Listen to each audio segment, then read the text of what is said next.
www.go.th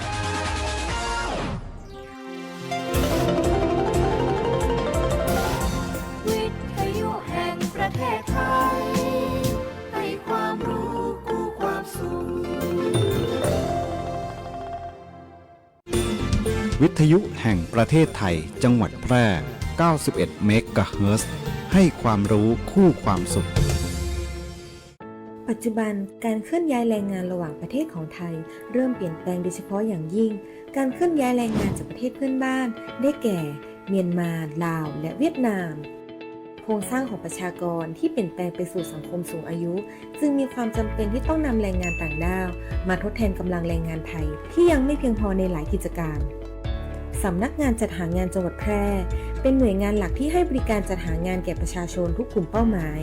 รวมถึงการควบคุมการทำงานของคนต่างด้าวซึ่งปัจจุบันได้นำระบบ e-work permit เข้ามาอำนวยความสะดวกในการให้บริการแก่นายจ้างสถานประกอบการและแรงงานต่างด้าวในกระบวนการการรับคำขอการแจ้งการทำงานของคนต่างด้าวและการผลิตใบอนุญาตการทำงานทั้งนี้สามารถรับชมวิดีทัศน์การให้บริการผ่านระบบ e-work permit ได้ที่เพจ Facebook สำนักงานจัดหางานจังหวัดแพร่หรือสอบถามรายละเอียดเพิ่มเติมผ่านแอปพลิเคชัน LINE Official S435DEAQA หมายเลขโทรศัพท์ 0545117721 หรือ 0545118807 และสายด่วนกรมการจัดหางาน 1506 กด 2 สำนักงานจัดหางานจังหวัดแพร่มุ่งให้นายจ้างและแรงงานต่างด้าวได้รับการคุ้มครองตามกฎหมายอย่างเป็นธรรมชีวิตของคุณคือหนังหนึ่งเรื่องคปภ.เฮาบ่ใจผู้กำกับแต่เฮาคือผู้สนับสนุนตียาให้ตัวเอกอย่างคุณได้ปะกับฉากจบอย่างแฮปปี้เอนดิ้งดังนั้นกู้เหตุประกันภัยสิทธิ์ของคุณต้องได้รับความคุ้มครองหากเกิดข้อพิพาทบันทึกเหตุการณ์เก็บหลักฐานติดต่อบริษัทประกันภัยและเพื่อความมั่นใจคปภ.พร้อมให้คำปรึกษาเพิ่มเติมทุกกรณีเพื่อกู้สิทธิ์ของคุณได้รับความเป็นธรรมอย่างแท้จริงสายด่วนคปภ. 1186 Line Official @OIC Connect คปภ.คุ้มครองผู้ทำประกันภัยคุ้มครองคุณเมื่อเข้าสู่ฤดูฝนท้องฟ้ามักมาพร้อมกับความฉ่ำเย็นแต่ก็แฝงไปด้วยภัยพิบัติที่เราคาดไม่ถึงภัยแรกบนท้องถนนฝนตกถนนลื่นทัศนวิสัยลดลงโปรดลดความเร็วเว้นระยะห่างและเปิดไฟหน้ารถเมื่อฝนตกหนักเพื่อให้ทุกการเดินทางปลอดภัยภัยที่ 2 โรคระบาดร้ายแรงน้ำขังคือแหล่งเพาะพันธุ์ยุงลายต้นเหตุไข้เลือดออกและระวังโรคไข้ฉี่หนูจากการลุยน้ำขังล้างเท้าให้สะอาดทันทีเพื่อป้องกันเชื้อโรคภัยที่ 3 พายุและไฟฟ้ารั่วหลีกเลี่ยงการอยู่ใกล้ต้นไม้ใหญ่ป้ายโฆษณาที่ไม่แข็งแรงอย่าสัมผัสกับเสาไฟหรืออุปกรณ์ไฟฟ้าขณะตัวเปียกชื้นเด็ดขาดเตรียมพร้อมรับมือติดตามข่าวสารสภาพอากาศอย่างใกล้ชิดเพราะความไม่ประมาทคือเกราะคุ้มกันที่ดีที่สุดสำหรับคุณและครอบครัวหากเกิดภัยพิบัติภาวะฉุกเฉินแจ้งสายด่วนปพ1784หรือแจ้งข้อมูลอบจ.แพร่โทร054-532-485ด้วยความห่วงใยจากองค์การบริหารส่วนจังหวัดแพร่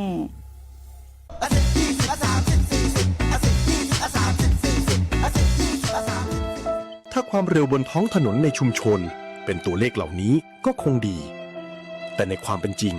ยังมีผู้ขับขี่ใช้ความเร็วสูงและการขับรถเร็วเกินกฎหมายกำหนดยังเป็นสาเหตุหลักที่ทำให้เกิดอุบัติเหตุเดินทางถึงบ้านอย่างปลอดภัยขับขี่ด้วยความใส่ใจอย่าขับเร็วอย่าขับซิ่งขับขี่ปลอดภัยลดความเร็วลดอุบัติเหตุด้วยความปรารถนาดีจากกองทุนเพื่อความปลอดภัยในการใช้รถใช้ถนนและสำนักงานขนส่งจังหวัดแพร่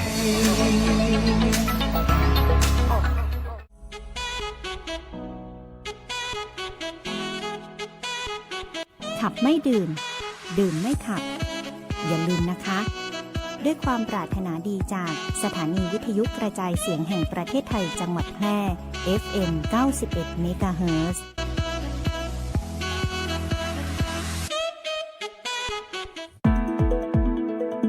ฟังข่าวฟังสวทแพร่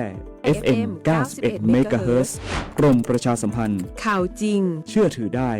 สื่อรัฐพัฒนาคุณภาพชีวิตคนจังหวัดแพร่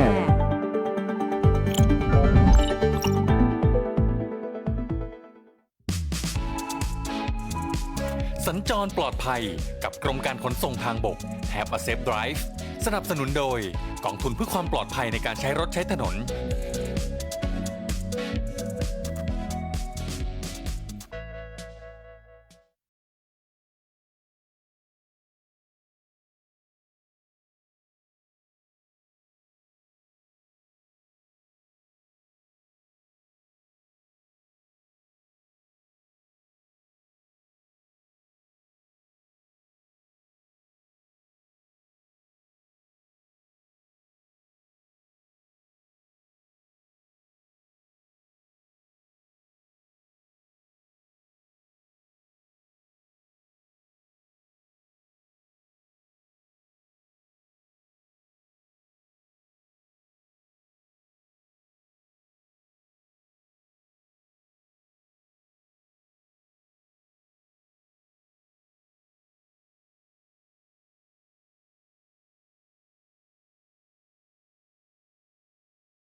แบ่งปันน้ำใจขับขี่ปลอดภัยใส่ใจทุกการเดินทางกรมการขนส่งทางบก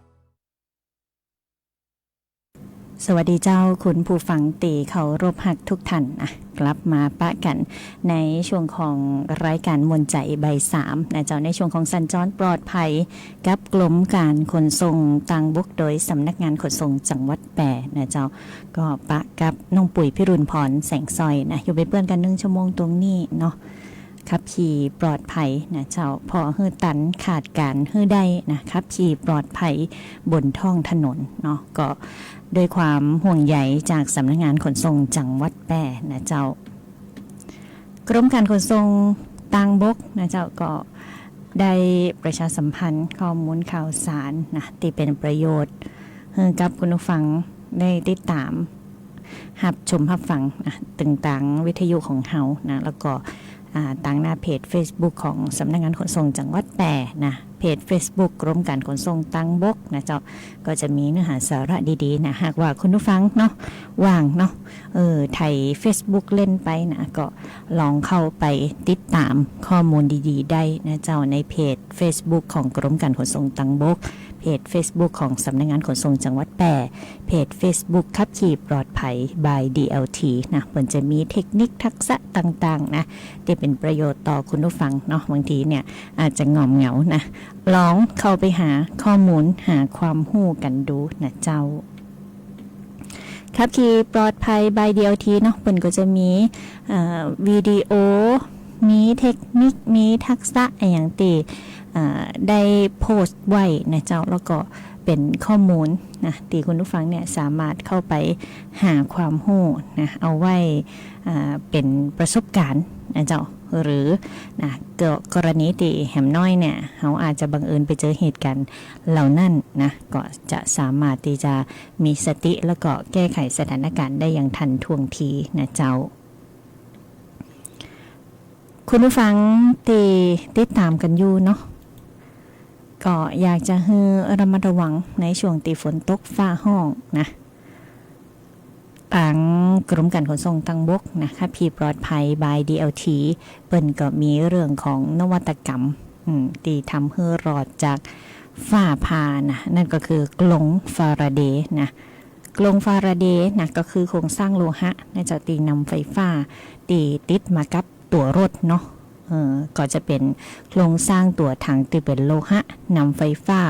รอบกันรถของเฮานะเจ้าจะทำหน้าที่เป็นกลงฟาราเดย์นะช่วยให้ประจุไฟฟ้าเนี่ยกระจายตัวอยู่แค่บนผิวภายนอกตัวของตัวรถนะเจ้าแล้วก็จะปล่อยประจุไฟฟ้าไหลลงสู่พื้นดินเนี่ยนะภายในรถตีกลงฟาราเดย์สมบูรณ์นะก็จะปลอดภัยจากฟ้าผ่านะเจ้าคุณผู้ฟังนะระวังเนาะสิ่งที่ต้องระวังเพิ่นบอกว่าถ้ากลงฟาราเดย์ชำรุดนะเจ้าหากเกิดอุบัติเหตุรุนแรงนะส่งผลต่อโครงสร้างของรถหรือเกิดจากการดัดแปลงตัวรถนะหลายท่านชอบเอารถไปดัดแปลงนะเจ้าเจาะตัวถังตัดเสานะอันนี้ผิดกฎหมายนะเจ้าแล้วก็ยังทำลายระบบความปลอดภัยของกลงฟาราเดย์ตัวนะเจ้าแต่ว่า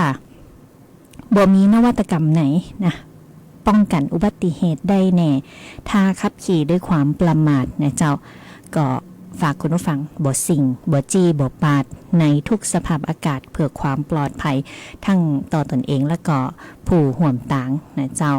ก็เป็นข้อมูลความรู้เนาะที่นำเอามาฝากกันในช่วงของรายการสัญจรปลอดภัยกับกรมการขนส่งทางบกโดยสำนักงานขนส่งจังหวัดแปร่นะเจ้าทักทายคุณผู้ฟังนะแฟนรายการกันตัวนะติดตามตั้งบ้านนะหน้าปัดวิทยุ FM 91 เมกะเฮิรตซ์วิทยุออนไลน์รวมไปถึงต่างหน้าเพจ Facebook Live นะเจ้าทักทายปารีกันตัวนะเจ้าแล้วก็ท่านผอ.นะติดตามเฮาอยู่นะเจ้าก็จะเอาข้อมูลที่มีประโยชน์เนาะนำมาประชาสัมพันธ์ให้กับคุณผู้ฟังทุกท่านทุกคนได้รับทราบนะไปฟังเพลงมวนๆกันก่อนแล้วเดี๋ยวช่วงหน้าก็ยังคงมีข้อมูลข่าวสารประชาสัมพันธ์กันอยู่เจ้า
ท้อนกระดอนจากเขาเด่น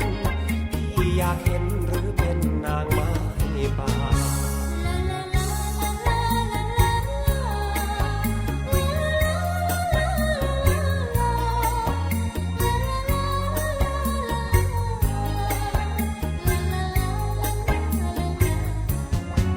โอ้โฉมยงพี่หลงแต่เสียงเธอ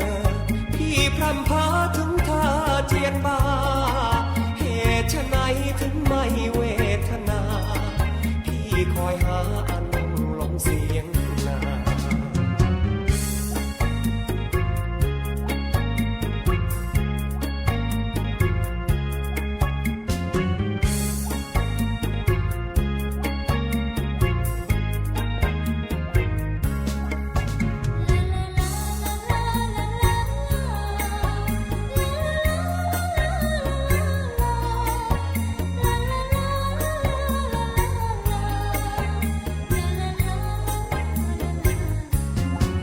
โอ้โฉมยงพี่หลงแต่เสียงเธอ พี่พร่ำเพ้อถึงท่าเจียนบาเหตุไฉนถึงไม่เวทนา พี่คอยหาอันลงเสียงนา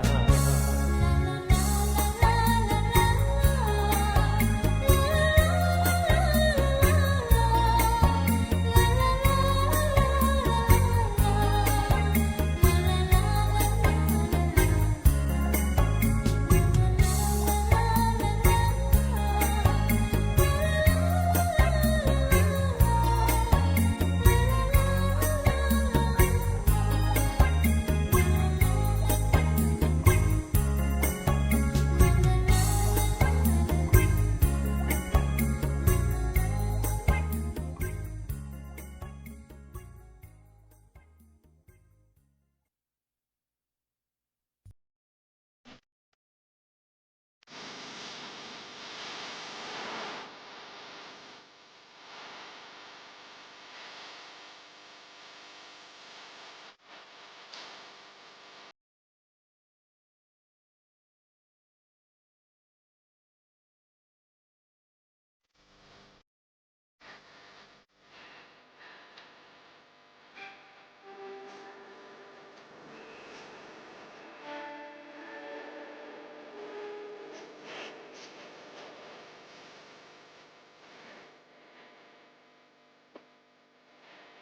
สินเชื่อสวัสดิการเป็นสินเชื่อเพื่อที่อยู่อาศัยสำหรับลูกค้าสวัสดิการที่หน่วยงานทำข้อตกลงโครงการสวัสดิการเงินกู้ที่อยู่อาศัยประเภทไม่มีเงินฝากกับธนาคารไม่ว่าจะซื้อที่ดินปลูกสร้างอาคารต่อเติมซ่อมแซมไถ่ถอนจำนองที่ดินซื้ออุปกรณ์สิ่งอำนวยความสะดวกเพื่อประโยชน์ในการอยู่อาศัยหรือจะกู้เพิ่มผ่อนชำระไม่น้อยกว่า3ปีและไม่เกิน40ปีโดยอายุผู้กู้รวมกับระยะเวลาที่ขอกู้ต้องไม่เกิน70ปีอัตราดอกเบี้ยตามเงื่อนไขที่ธนาคารกำหนดสนใจติดต่อได้ที่ธนาคารอาคารสงเคราะห์ใกล้บ้านแอดไลน์ GHB Buddy หรือโทร 054-621-490-5 ทอส.แพร่พร้อมให้บริการคุณ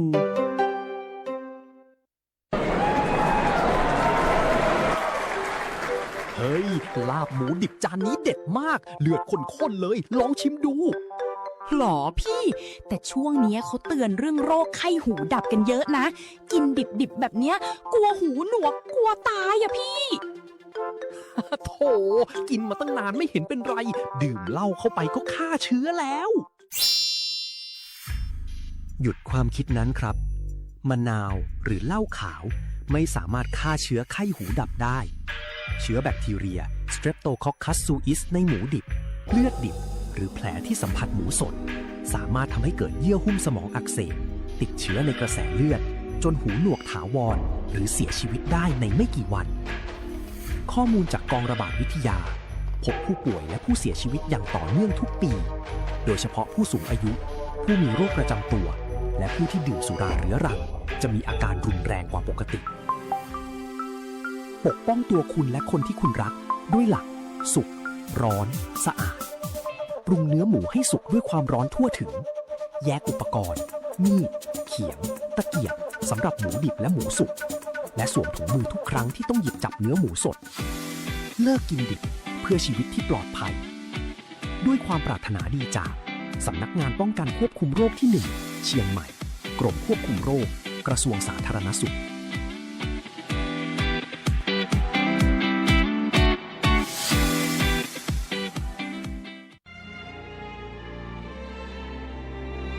เป็นอะหยังจะได้มายะนาเศร้าๆกึดนักกะก็บ่ฮื้อกึดนักได้จะใดก็เรื่องหนี้สินกวนใจหาตังออกก็บ่ได้เนี่ยอ้าวแล้วจะได้บ่ลองไปปรึกษากองทุนฟื้นฟูและพัฒนาเกษตรกรดูล่ะได้ขึ้นทะเบียนเป็นสมาชิกกองทุนไว้แล้วยังแน่สงสัยยังบ่ฮู้แน่ๆเลยก็ถ้าเป็นสมาชิกแล้วมีหนี้ในระบบเกี่ยวกับการเกษตรเฮาสามารถยื่นขอขึ้นทะเบียนหนี้กับสำนักงานกองทุนฟื้นฟูและพัฒนาเกษตรกรสาขาแปรได้นะเขาจะให้คำปรึกษาหรือช่วยแก้ปัญหาหนี้สินของเกษตรกรตัวเนอร์โอ้ยมีจะอีตัวกะแล้วถ้าเขาบ่มีหนี้บ่มีสินดูจะมีอันหยังมาส่งเสริมสนับสนุนเกษตรกรพ่องมีเหมือนกันนะเฮาก็ไปสมัครเข้าองค์กรหรือจัดตั้งกลุ่มใหม่ร่วมกันบ่น้อยกว่า50คนก็ได้แล้วก็ไปขอรายละเอียดยื่นเสนอแผนและโครงการเพื่อฟื้นฟูและพัฒนาอาชีพของเฮาแต่แล้วเฮาจะไปติดต่อตังใดอ๋อสำนักงานกองทุนฟื้นฟูและพัฒนาเกษตรกรสาขาแปรตั้งอยู่ตรงข้ามธนาคารออมสินสาขากาดน้ำทองตำบลนาจักอำเภอเมืองแปรจังหวัดแปรโทร 054-534-381 หรือ 080-067-1185 เกษตรกรที่ไปติดต่อบ่ได้เสียการใช้จ่ายใดๆทั้งสิ้นนะเจ้าวัยรุ่นไทยชอบขี่มอเตอร์ไซค์หัวใจไม่ธรรมดาหมวกกันน็อกล็อกให้แน่นใส่ก่อนไปโลดแล่นไม่เร่งไม่เร็วไม่แรงไม่แซงไม่ปาดทำตามกฎจราจรอารมณ์ไม่ร้อนกับเพื่อนร่วมทางวัยรุ่นยุคใหม่ขับขี่ดีมีวินัยสร้างสังคมใหม่เราทำได้นายก็ทำได้ขับขี่ปลอดภัยใส่ใจทุกการเดินทางกรมการขนส่งทางบกและกองทุนเพื่อความปลอดภัยในการใช้รถใช้ถนนฟังก่อนครับกับรายการสัญจรปลอดภัยกับกรมการขนส่งทางบกขับขี่ปลอดภัยใส่ใจทุกการเดินทางหับฟังผลงานเพลงเพราะๆแล้วก็สิ่งที่น่าสนใจกันไปแล้วนะเจ้าในช่วงนี้ก็กลับเข้ามา ติดตามข้อมูลข่าวสารในช่วงของม่วนใจบ่าย3นะเจ้าสัญจรปลอดภัยกับกรมการขนส่งทางบกโดยสำนักงานขนส่งจังหวัดแปะนะเจ้าข้อมูลข่าวสารตีเป็นประโยชน์นะพร้อมที่จะประชาสัมพันธ์ให้กับคุณผู้ฟังได้รับทราบรับฟังกันนะเจ้าคุณผู้ฟังเจ้าวันนี้เนาะทางคณะกรรมการศูนย์อำนวยการความปลอดภัยทางถนนจังหวัดแปะนะเป็นมีการประชุมเป็นครั้งที่6ของปี 2569 นะเจ้าวันนี้ก็เป็นวันพฤหัสบดีนะเจ้าที่6สิงหาคมเนาะเป็นประชุมกันที่ห้องประชุมจดหมายเหตุอาคาร2จันทร์2ศาลากลางจังหวัดแปะเนาะเป็นการรายงานการประชุมนะเจ้าในเรื่องของการอำนวยความปลอดภัยทางถนนของจังหวัดแปะนะเจ้าเป็นก็มีการรายงานข้อมูลสถิติการเกิดอุบัติเหตุบนท้องถนนนะเจ้าตั้งแต่เดือนมกราคมถึงกรกฎาคม 2569 เนี่ยสถิติของการเกิดอุบัติเหตุสะสมตั้งแต่มกราคมเป็นต้นมานะเจ้าเกิดอุบัติเหตุไปแล้วจำนวน957 ครั้งนะเจ้ามีผู้บาดเจ็บจำนวน 1,125 รายแล้วก็มีผู้เสียชีวิตอยู่จำนวน65 รายด้วยกันนะเจ้าการประชุมในวันนี้เนาะเปิ้นก็มีการสรุปข้อสรุปต่างๆนะเจ้าบอกว่าจะเป็นสถิติการเกิดอุบัติเหตุนะเจ้าก็มีสถิติการเกิดอุบัติเหตุนะก็แยกเป็นรายอำเภอนะตั้งแต่มกราคมถึงกรกฎาคม69เนี่ยเปิ้นบอกว่าอำเภอสูงเม่นนะเจ้าเป็นอำเภอที่เกิดอุบัติเหตุนะเพิ่มขึ้นหนักที่สุดนั่นก็คือเพิ่มขึ้น7รายด้วยกันนะเจ้าแต่อำเภอเมืองแปะเป็นอำเภอที่ลดลงถึง12รายนะเนาะคุณผู้ฟังเกิดอุบัติเหตุในปี68เนี่ย77ครั้งนะปี69 65ครั้งนะเจ้าแล้วก็เป้าหมายของการดำเนินงานตามแผนปฏิบัติการความปลอดภัยทางถนนจังหวัดแปะประจำปี 2569 นะเป็นมีเป้าหมายว่าจะต้องบ่เกิน47รายนะเจ้าในปี 2569 เนาะมีผู้เสียชีวิตอยู่จำนวน65รายอันนี้เกินค่าเป้าหมายไป18รายนะเจ้ายานพาหนะที่เกิดอุบัติเหตุสูงสุดนะก็คือรถจักรยานยนต์นะรถจักรยานยนต์เนี่ยเกิดอุบัติเหตุไปแล้ว60กันนะเจ้าคิดเป็นร้อยละก็อยู่ที่ 92.31 เนาะแล้วก็ลำดับที่2ก็คือรถยนต์นะเกิดอุบัติเหตุรถยนต์ไป5กันเนาะคิดเป็นร้อยละอยู่ที่ 7.69 นะเจ้าสำหรับข้อมูลของผู้เสียชีวิตที่แยกเป็นกลุ่มอายุเนาะผู้เฒ่าผู้แก่นะคุณผู้ฟังก็ประสบเหตุนะอุบัติเหตุหนักที่สุดเนาะอยู่ในช่วงของอายุ36ถึง59ปีนะเจ้าในปี69เนี่ยเกิดอุบัติเหตุ21รายด้วยกันนะก็ถือว่าเป็นการเกิดอุบัติเหตุที่เกิดขึ้นบ่อยครั้งนะเจ้าแล้วก็ถนนขององค์กรปกครองส่วนท้องถิ่นก็คือถนนในอบต.ถนนในความรับผิดชอบของกรมทางหลวงเนี่ย26ถึง28ครั้งด้วยกันนะเจ้าเพราะฉะนั้นเขาจะต้องมีการคำนึงถึงความปลอดภัยในการใจรถใจถนนเนาะแล้วเปิ้นบอกว่าการวิเคราะห์สาเหตุของการเกิดอุบัติเหตุในปี 2568 จากคณะทำงานตามคำสั่งของจังหวัดแปะนะเจ้าก็คือนับสถิติตั้งแต่มกราคมถึงกรกฎาคม69เนี่ยในช่วงเดือนกุมภาพันธ์เนาะก็จะมีเรื่องของการติดป้ายควบคุมความเร็วการติดตั้งไฟกระพริบการติดตั้งมุดสะท้อนแสงกลางถนนการตีเส้นนะเจ้าก็มีการมอบหมายให้ตั้งอำเภอตั้งองค์กรปกครองส่วนท้องถิ่นสำรวจพื้นที่แล้วก็จะต้องมีการติดตั้งอุปกรณ์เหล่านี้นะเจ้าถ้าพิจารณาในการตั้งงบประมาณเนาะก็จะมีการติดตั้งไฟส่องสว่างแบบโซลาร์เซลล์นะคุณฟังแล้วก็มีการขยายไหลทางสำหรับตั้งวิ่งรถจักรยานยนต์ก็มีการมอบหมายให้ตั้งตำรวจเนาะเปิ่นไปบังคับใจกฎหมายอย่างเคร่งครัดนะเจ้าแล้วจุดเกิดอุบัติเหตุเนาะ บ่ว่าจะเป็นตั้งหลวงชนบทนะคันคลองชลประทานนะถ้าสูงสุดก็ที่อำเภอสูงเม่นเนาะมักจะเกิดบริเวณคันคลองชลประทานหมู่ที่4ตำบลดอนมูลอำเภอสูงเม่นจังหวัดแพร่นะก็จะมีเหตุรถจักรยานยนต์ชนกับรถจักรยานยนต์นะอันนี้ก็มีผู้เสียชีวิตไป1รายนะเจ้าในช่วงของกุมภาพันธ์ที่ผ่านมาเนาะแล้วก็ตั้งหลวงหมายเลข101นะอันนี้เป็นถนน4ช่องจราจรนะบริเวณ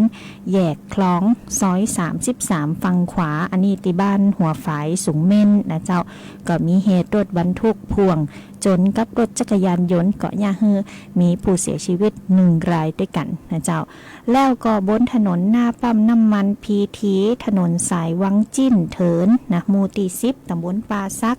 อำเภอวังจิ้นจังหวัดแพร่อันนี้ก็มีรถกระบะนะเจ้าจนกับรถจักรยานยนต์เกาะยาฮือมีผู้เสียชีวิต2รายด้วยกันเป็นเยาวชนนะเจ้าบนถนนตั้งหลวงแผ่นดินหมายเลข101นะแยกน้าแหลมหนอง5ตำบลตงโฮงอำเภอเมืองแพร่จังหวัดแพร่เนาะคุณผู้ฟัง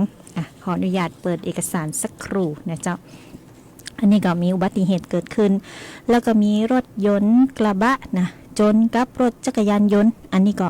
เกิดเหตุผู้เสียชีวิต1รายนะเจ้าแล้วก็ในช่วงของกรกฎาคมเนาะบริเวณถนนสายล้องวังจิ้นหมู่ที่13ตำบลแมลันนาอำเภอล้องมีรถจักรยานยนต์เนี่ยเฉียวชนกับรถกระบะนะอันนี้ก็คือทัศนวิสัยบดีนะแล้วก็เรื่องของความปลอดภัยบนท้องถนนนะเจ้าก็บดีเนาะก็เนี่ยมีผู้เสียชีวิต1รายก็เป็นเยาวชนเช่นกันนะเจ้าก็มีการละเลยเนาะเด็กเนี่ยนำรถตีมีสภาพบกพร่องหรือว่ารถตีถูกดัดแปลงสภาพออกมาขับขี่บนท้องถนนเนาะเกิดอุบัติเหตุมาผู้ปกครองก็จะต้องห่วมรับผิดชอบตัวนะเจ้าตำรวจภูธรจังหวัดแพร่เปิ้นจะเข้มงวดเรื่องของการขับรถเร็วดื่มสุราโดยเฉพาะการดัดแปลงสภาพรถหรือว่าถ้าเป็นในเยาวชนเนาะการแข่งรถในกลุ่มเยาวชนในพื้นที่เสี่ยงนะเฮามักจะได้ยินกันมันในช่วงของดึกๆนะก็จะมีเสียงแหบรถนะแข่งรถนะบนท้องถนนบนถนนสายใหญ่สินะคุณฟังอาจจะเป็นในหลายๆพื้นที่ในหลายอำเภอเนาะเพราะฉะนั้นผู้ปกครองต้องดูแลบุตรหลานของตัวเองนะเจ้าแล้วก็แจ้งเนาะกำนันผู้ใหญ่บ้านแจ้งอำเภอนะเจ้าดูแลในเรื่องนี้เนาะเปิ้นก็มีการกำชับนะว่าจังหวัดแพร่ของเฮาเนี่ยต่อไปเนี่ยจะต้องลดอุบัติเหตุต่างท้องถนนลงแหมนะเจ้าแล้วคณะทำงานติดตามข้อมูลการเกิดอุบัติเหตุต่างถนนนะเปิ้นก็มีการประชุมกันอยู่ตลอดเนาะเปิ้นเห็นชอบในเรื่องของการปิดจุดกลับรถในพื้นที่ของอำเภอสูงเม่นนะเจ้าเห็นชอบเพื่อมีการจัดตั้งคณะทำงานพิจารณาข้อมูลการเกิดอุบัติเหตุก่อนลงข้อมูลในระบบในช่วงของเทศกาลต้วยแล้วก็การดำเนินโครงการเสริมสร้างศักยภาพการขับขี่รถจักรยานยนต์ปลอดภัยในพื้นที่เสี่ยงในพื้นที่8อำเภอนอกเปิ้นมีการดำเนินโครงการในกลุ่มของผู้สูงอายุนะเพราะว่าเน้นย้ำนะว่าผู้สูงอายุขับขี่รถเนี่ยหลังๆมาเนี่ยเกิดอุบัติเหตุในช่วงอายุของผู้สูงอายุนะเจ้าเพราะฉะนั้นเปิ้นมีการดำเนินงานเนาะโครงการอบรมอย่างต่างๆในกลุ่มผู้สูงอายุคือขับขี่ปลอดภัยนะ8รุ่นละ80คนนะในกลุ่มวัยทำงานแหม8รุ่นนะรุ่น80คนรุ่นละ80คนเช่นกันนะเจ้าก็ทั้งหมดเนาะ640คนโดยรับงบประมาณจากกองทุนจากการใจรถใจถนนหรือว่ากปท.กรมการขนส่งทางบกนะอันนี้ในส่วนของการดำเนินโครงการกับกลุ่มผู้สูงอายุแล้วก็กลุ่มวัยทำงานเนี่ยก็รับหน้าที่โดยสำนักงานปภ.จังหวัดแพร่นะเจ้าแล้วก็ยังคงมีโครงการเสริมสร้างศักยภาพการขับขี่รถจักรยานยนต์ปลอดภัยในพื้นที่เสี่ยงนะเจ้าในกลุ่มของผู้สูงอายุเนาะตอนนี้เปิ่นดำเนินงานนะก็ใกล้จะเรียบร้อยเนาะทั้ง8อำเภอนะเจ้าก็จะต้องมีการพัฒนาศักยภาพของการขับขี่รถจักรยานยนต์ให้ปลอดภัยในพื้นที่นะเจ้ากับกลุ่มผู้สูงอายุนะเพราะว่าผู้สูงอายุเนี่ย สภาพร่างกายนะเจ้าอย่างเช่นสายตากะการตัดสินใจนะอาจจะบ่ได้รวดเร็วนะเหมือนตอนเขาเป็นหนุ่มๆสาวๆวัยรุ่นนะเจ้าเพราะฉะนั้นการขาดการประเมินอย่างต่างๆอาจจะจ้าลงนะเจ้าเพราะฉะนั้นเนาะบุตรหลานนะก็ดูแลผู้สูงอายุตัวนะเจ้าช่วงเวลาที่มักจะเกิดอุบัติเหตุสูงสุดเนาะช่วงเจ้าก็ช่วงแล้งแล้วก็ช่วงมืดนะบางทีเนี่ยโอ้ตาฟ้าตาฟางตาบ่ใครหันนะเนี่ยให้เกิดอุบัติเหตุได้นะเจ้าเพราะฉะนั้นเนี่ยต้องดูตัวเนาะทันทีจะขับขี่ออกไปบนถนนใหญ่เนี่ยมีความพร้อมต้องหือเนาะบางช่วงเวลาในรถหนักนะยังช่วงแรงๆเนี่ยโรงเรียนเลิกอีนะรถจะหนักนะคุณฟังเนี่ยเกิดอุบัติเหตุบ่อยครั้งนะเจ้าความพร้อมของการขับขี่เนาะส่วนใหญ่นะก็จะมีปัญหาทางด้านสมองแล้วก็สายตานะในกลุ่มผู้สูงอายุนะเจ้าแล้วก็มีความบกพร่องบางประการเนาะอย่างเช่นความจำก็สายตาผิดปกตินะแล้วก็บางทีเนี่ยร่างกายเนาะงักอีนะก็ควรจะมีการแนะนำให้ท่านได้ออกกำลังกายอย่างสม่ำเสมอนะเจ้าความเสี่ยงสูงเนาะอันนี้คือลดก้นลดล่มนะสายตาบดีนะการได้ยินบ่พานนะบ่ได้ยินเสียงแต่รถนะบ่ได้ยิน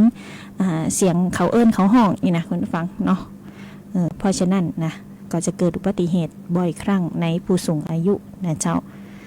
สภาพร่างกายบกพร่องนะเจ้าการตัดสินใจตีจ้าหลงอยากให้เกิดการผิดพลาดในการขับขี่บนท้องถนนนะเจ้าก็อยากจะฝากคุณผู้ฟังประชาชนนะเจ้าที่เป็นผู้สูงอายุก็ดีหรือว่าบุตรหลานนะบุคคลในครอบครัวนะก็ต้องคอยเตือนนะเจ้าว่าการขับขี่ออกไปบนท้องถนนใหญ่เนี่ยอีป่ออีแม่พ่อใหญ่แม่ใหญ่เนี่ยอาจจะตัดสินใจได้บ่ดีนะหรือบางเทื่อเนี่ยโอ้จะข้ามบ่ข้ามเนาะจะข้ามก็กลัวรถวิ่งมาเร็วนะจะบ่ข้ามตั้งหลังกระจุนก้นมาอีกนะอันนี้ต้องระมัดระวังนะเจ้าคุณผู้ฟังนะอันนี้น้องปุ๋ยเอามาเล่าสู่กันฟังส่วนเรื่องของการปิด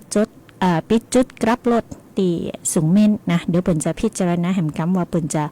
ปิดตรงไหนนะที่เป็นพื้นที่เสี่ยงแล้วก็เป็นพื้นที่ที่เกิดอุบัติเหตุบ่อยครั้งนะเจ้าถ้ามีความคืบหน้าก็จะนำมาประชาสัมพันธ์ให้ทุกท่านทุกคนได้รับทราบรับฟังได้ติดตามข้อมูลข่าวสารกันนะเจ้าให้ใจให้ตางให้ชีวิตให้ความสุขเนาะมวลใจใบ3สัญจรปลอดภัยกับกรมการขนส่งทางบกโดยสำนักงานขนส่งจังหวัดแปร่เจ้าเราว่าจะน็อกวัยรุ่นขับขี่ปลอดภัยถ้ายังไม่อยากตายใส่หมวกกันน็อกเดี๋ยวน็อกจะน็อกเดี๋ยวน็อกจะน็อกเดี๋ยวน็อกจะน็อกเดี๋ยวน็อกจะน็อกเดี๋ยวน็อกจะน็อกเดี๋ยวน็อกจะน็อกเฮ้ยผมเจอแล้วนะระวังจะน็อกขับรถเร็วขนาดนี้เดี๋ยวเองจะได้ตายกันทั้งคอนใจเย็นวัยรุ่นปลอดภัยไว้ก่อนรุ่นเล็กรุ่นใหญ่มันอันตรายเข้าใจไหมฮะระวังจะน็อกเอาเป็น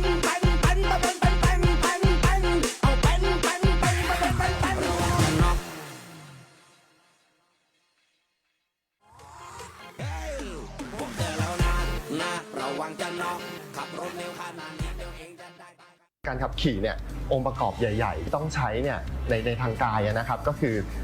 สายตานะครับการได้ยินนะครับแล้วก็ประสาทสัมผัสการบังคับควบคุมนะครับแล้วก็ต้องมีความจำมีการแยกใช้ประสาทด้วยนะครับก็จริงๆโรคที่มันจะมากระทบกับอะไรเหล่านี้นะครับก็มีทั้งโรคที่เกี่ยวกับสายตานะครับบางทีเรามีโรคพวกต้อนะครับต้อก็มีหลายแบบนะครับมันก็กระทบกระเทือนวิธีการมองเห็นในหลายๆแบบบางทีกระทบ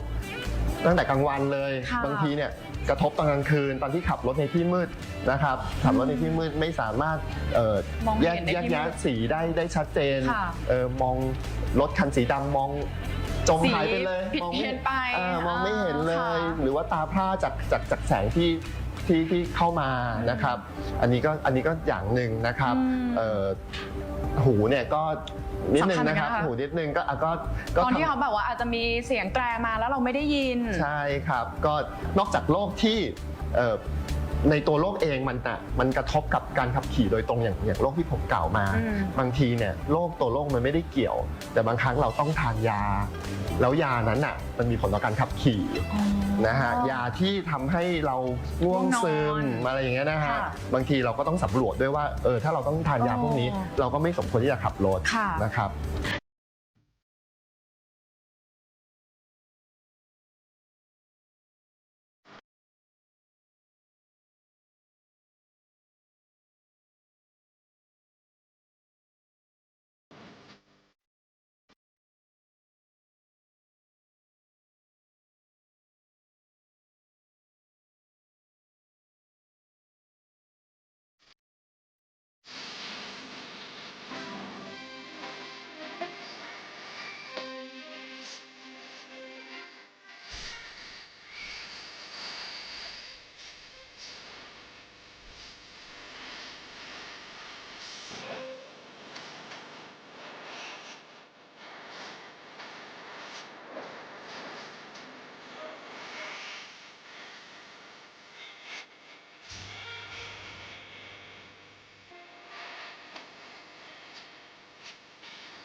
เจ้าคุณผู้ฟังใต้รายการกันแล้วนะเจ้าต้องขอบคุณแฟนรายการทุกท่านทุกคนนะติดตามตื่นต่างหน้าปัดวิทยุ FM 91 เมกะเฮิรตซ์วิทยุออนไลน์รวมไปถึงต่างหน้าเพจ Facebook Live กันตัวนะอยู่ด้วยกันเนาะเป็นประจำ3 โมงถึง 4 โมงนะมวลใจบ่าย3สัญจรปลอดภัยกับกรมการขนส่งทางบกโดยสำนักงานขนส่งจังหวัดแปร่เจ้าวันนี้เวลาของเขาหมดลงแล้วนะก็ต้องนำรายการจากลาคุณผู้ฟังไปแล้วนะเจ้าอันผูกก็ปะกับน้องปุ๋ยพิรุณพรแสงซอยได้ใหม่นะในเวลาดีๆเจอีนะเจ้าที่เก่าที่เดิมเวลาเดิม นะเจ้าวันนี้ลาไปก่อนโชคดีมีความสุขทุกท่านครับขี่ปลอดภัยใส่ใจทุกการเดินทางนะเจ้าปะกันได้ใหม่ในวันผูกสวัสดีเจ้าสนับสนุนโดยกรมการขนส่งทางบกและกองทุนเพื่อความปลอดภัยในการใช้รถใช้ถนน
สถานีวิทยุกระจายเสียงแห่งประเทศไทยและเครือข่าย